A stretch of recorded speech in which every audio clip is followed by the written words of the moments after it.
पिताजी, मैं ताराक से अधिक योग्य और अनुभवी हूं, फिर भी आपने उसे युद्ध करने भेजा, मुझे नहीं। क्योंकि वो तो केवल एक प्रिय पुत्र है, और तुम मेरे उत्तराधिकारी हो विदुरमाली, और तुम्हारे प्राणों को संकट में नहीं डाल सकता मैं।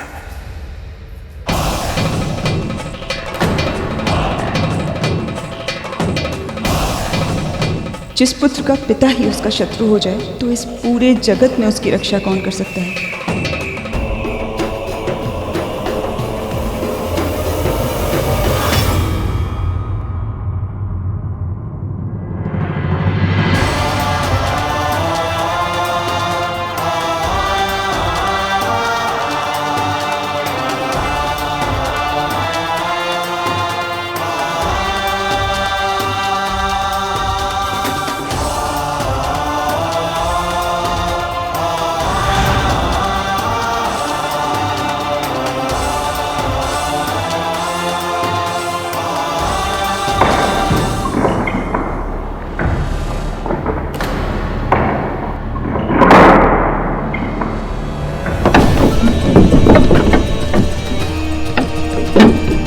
दुर्ग का द्वार खुल रहा है, सावधान।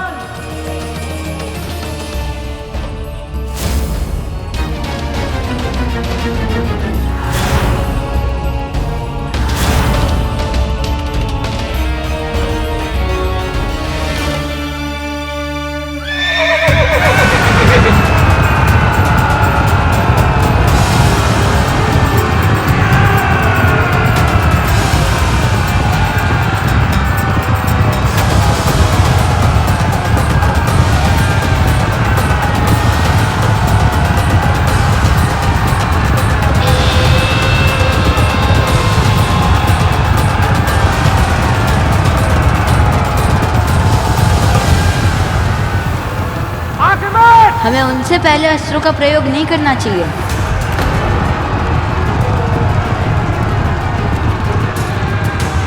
नीति कहती है यदि युद्ध से पहले संधि की तनिक भी संभावना हो तो उसे एक अवसर अवश्य देना चाहिए। अच्छा ही हुआ कि हमने कुमार को पीछे रखा है। कुमार बालक है, असुरों के साथ युद्ध का अनुभव नहीं है उन्हें। कुमार को असुरों की दुष्टता का आभास नहीं है। संधि के बारे में तो सोच भी नहीं सकते वो।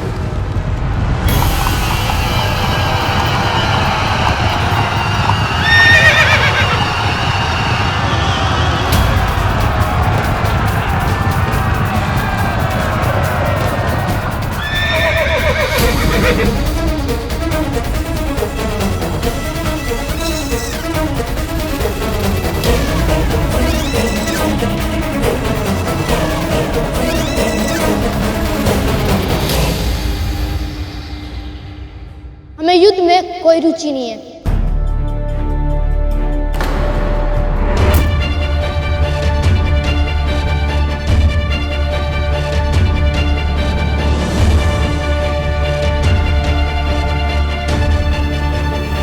आपने सही सुना, हम असुर मानते हैं कि युद्ध की आवश्यकता नहीं है। आप स्वर्ग चाहते ना देवराज?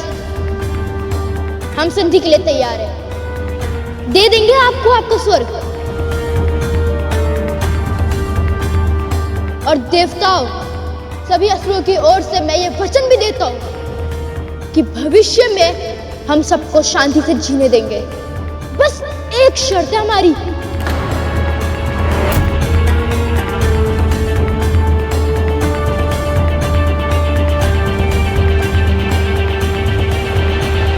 कार्तिकेय को हमें सौंप दीजिए।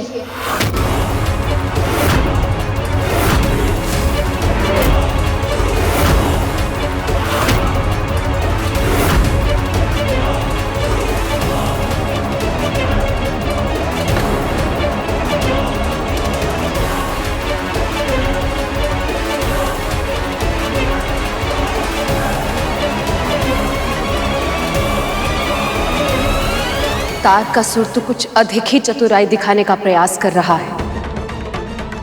देवताओं की सेना अपने सेनापति को शत्रु के हाथ में सौंप देगी, इसकी कल्पना करना मूर्खता है। या फिर कुशल युद्ध नीति। कहीं देवराज इंद्र स्वर्ग के लोभ में हमारे पुत्र को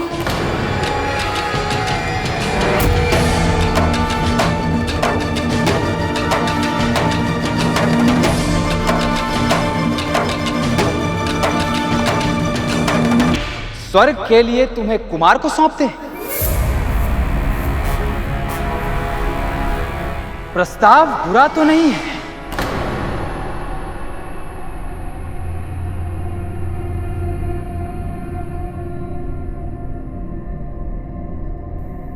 यदि असुरों की कुटिल दृष्टि से देखा जाए तो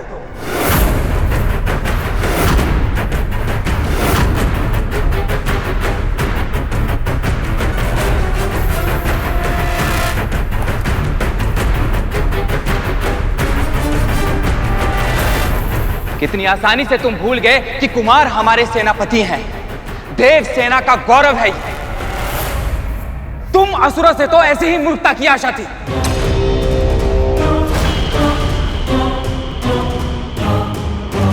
अब इस अपमान का उत्तर मेरा ये अस्त्र देगा। रुकिए, इतने क्रोधित मत होइए देवराज।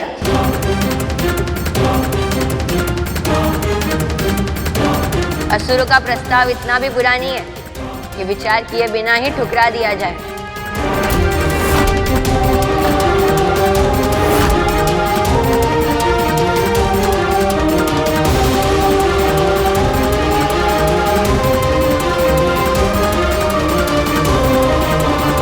जब तारकासुर स्वयं अपने काल को अपने पास बुला रहा है तो मैं क्यों ना चले ही जाऊं।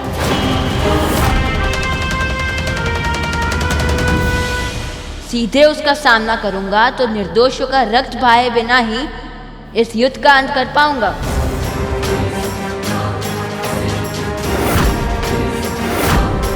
क्या चल रहा है कार्तिकेय के मस्तिष्क में? ये आप क्या कह रहे हैं कुमार? हम यहां समर्पण करने नहीं, युद्ध करने आए। और वैसे भी हम आपको इतने संकट के मुख में नहीं भेज सकते। आप तारकासुर का सामना अकेले नहीं कर पाएंगे कुमार।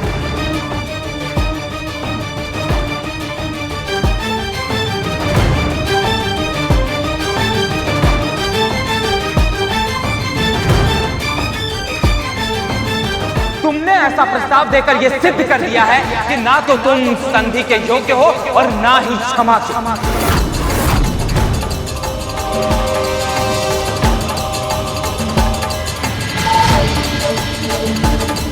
देवताओं का कोप सहने के लिए तैयार हो जाओ। आक्रमण!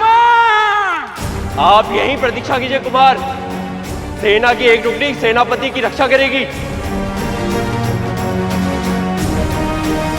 बाकी सब मेरे पीछे आए।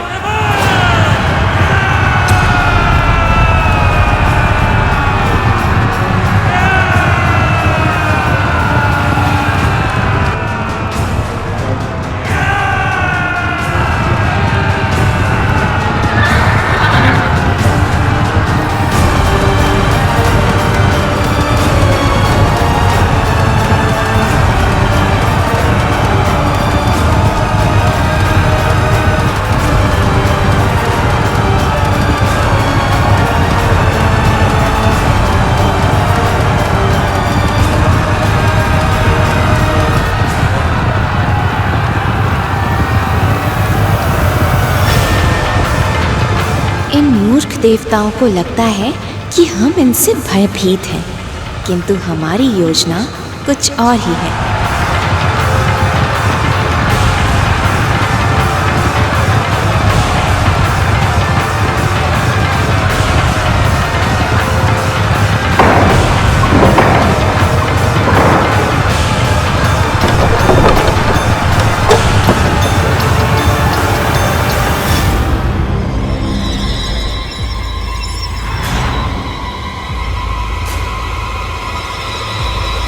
Ah!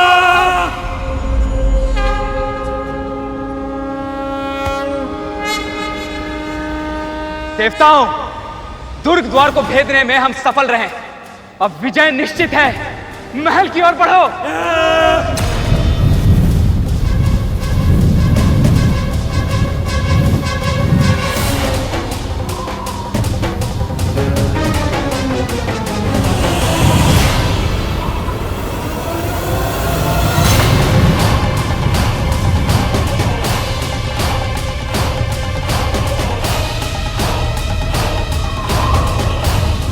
ये क्या हो रहा है देवराज? छली असुरों ने हमें अपने माया जाल में फंसा लिया है। और उधर रणभूमि में कार्तिकेय बस कुछ ही सैनिकों के साथ हैं।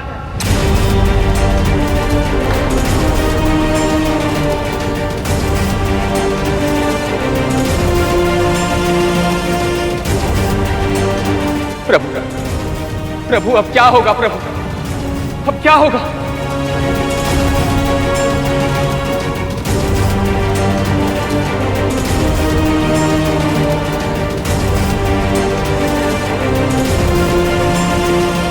ये कैसे संभव है?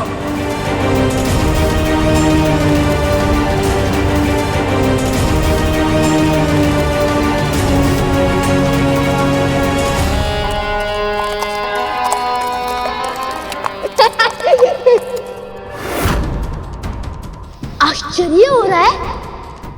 आंखों के सामने इतना विशाल दुर्ग मुफ्त हो गया। वास्तविकता में तो देव सेनापति यहाँ पे दुर्ग था ही नहीं। यहाँ पे तो हमारा माया जाल था। ये मेरा माया जाल था जिसमें तुम्हारा देव राजा वो अभिमानी इंद्र सरलता से फंस गया और हमारी योजना सफल हुई।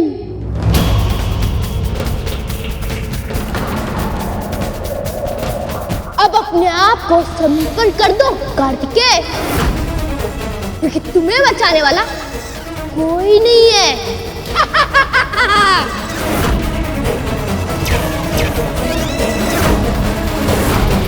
तारकासुर ने अपनी माया का प्रयोग कर दिया।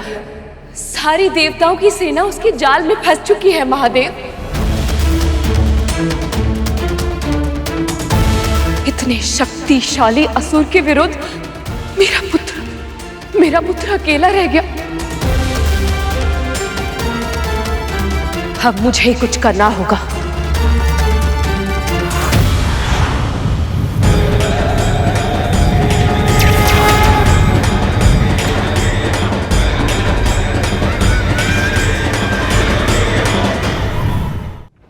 ये आप क्या कर रही हैं देवी? वही जो एक माँ को करना चाहिए, अपने पुत्र की रक्षा। माँ का कार्य केवल रक्षा करना नहीं होता देवी, आत्मरक्षा सिखाना भी उनका दायित्व होता है। आप जानती हैं, जैसे किसी पौधे को आवश्यकता से अधिक छांव मिल जाए तो वो भी कुम्हला जाता है, ठीक उसी प्रकार पौधे के उचित विकास के लिए धूप भी उतनी आवश्यक होती है जितनी छांव।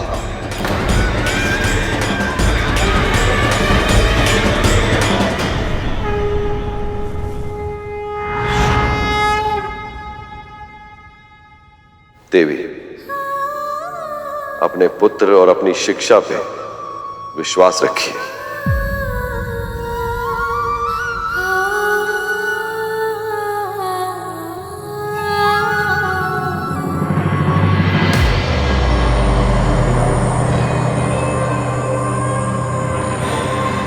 वाह पिताजी, क्या योजना बनाई है आपने। सारे देवता अभी तक हमारे माया जाल में फंसे हुए हैं और उधर वो शिवपुत्र ताराक्ष के सामने अकेला रह गया। विजय केवल शक्ति से नहीं मिलती है पुत्र, योजना बनाकर अपनी शक्ति के उचित प्रयोग से मिलती है। जैसे अब हमें मिलेगी इस शिवपुत्र पर विजय।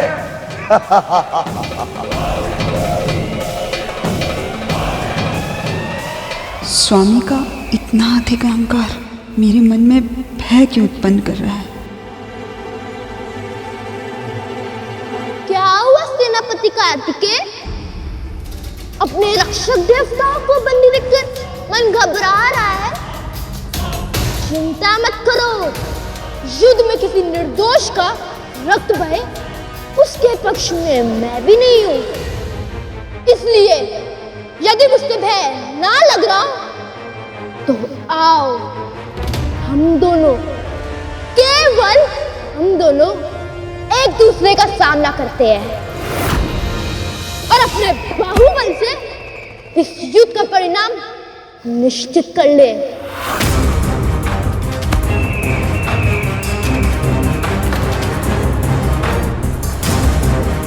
माता इतनी चिंतित क्यों है? सेना का कार्य अपनी सेनापति की रक्षा करना नहीं होता, विपक्षी सेना से युद्ध करना होता है। और सेनापति का कार्य उस युद्ध का नेतृत्व करना होता है। तुम्हारी चुनौती मुझे स्वीकार है असुर। जो शस्त्र उचित लगे चुन लो।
ये शिवपुत्र तो भयभीत है। आक्रमण करने का स्थान पर ताराक्ष के प्रहारों से बचने का प्रयास कर रहा है। ताराक्ष के सभी प्रहार व्यर्थ जा रहे हैं।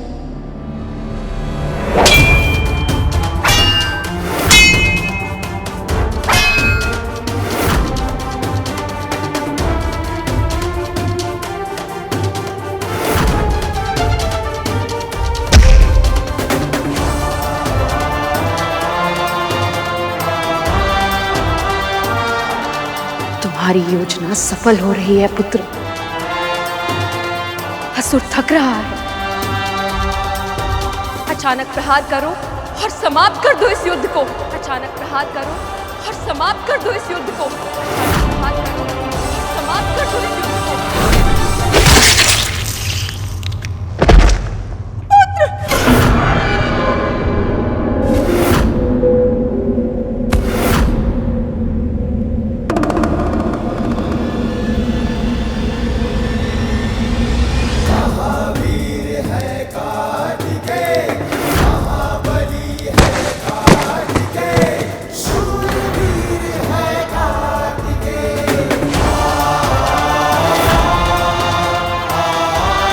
कार्तिकेय की युद्ध कला प्रशंसनीय है, किंतु अब भी इसकी बड़ी परीक्षा शेष है। जब स्वयं तारकासुर अपने पुत्र की मृत्यु का प्रतिशोध लेने आएगा